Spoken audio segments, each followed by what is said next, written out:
વાંસદાના ધારાસભ્ય અનંત પટેલે પણ મેવાણીને સમર્થન આપ્યું। નવસારીમાં કાવેરી સુગરના ખેડૂતોને આક્રોશ સભામાં સમર્થન કહ્યું કે જિગ્નેશભાઈના સમર્થનમાં સમગ્ર આદિવાસી સમાજ। અમારી સરકાર 2027માં આવવાની છે। જિગ્નેશભાઈએ જે પણ કીધું છે તે સાચું કીધું છે। તો એક પછી એક નેતાઓ હવે જિગ્નેશ મેવાણીમાં સમર્થનમાં ખુલીને સામે આવી રહી છે।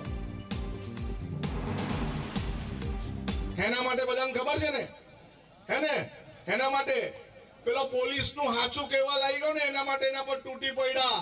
પણ અનંત પટેલ અને આખી કોંગ્રેસ સમિતિ જિગ્નેશભાઈ મેવાણીને સમર્થન કરે છે ને અહીંથી અનંત પટેલ બી પોલીસને વોર્નિંગ આપે છે, જો તમે સારા કામ નહીં કરવાના હોય, તમે દારૂવાળાના પૈસા લેવાના હોય, તમે ચકલી બોબલી વાળાના પૈસા લેવાના હોય, તમે ડ્રગ્સ જુગારવાળાના પૈસા લેવાના હોય તો સમજી જજો તમારા પટ્ટા ઉતરતા વાર નહીં લાગે। અમારી સરકાર 2027માં આવવાની છે।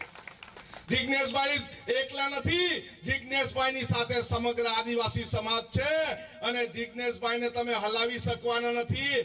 એકવાર આસામની પોલીસ ઉચકી ગઈ, પાછી આવીને મૂકી ગઈ, એટલી તાકાત અમારા જિગ્નેશભાઈમાં છે।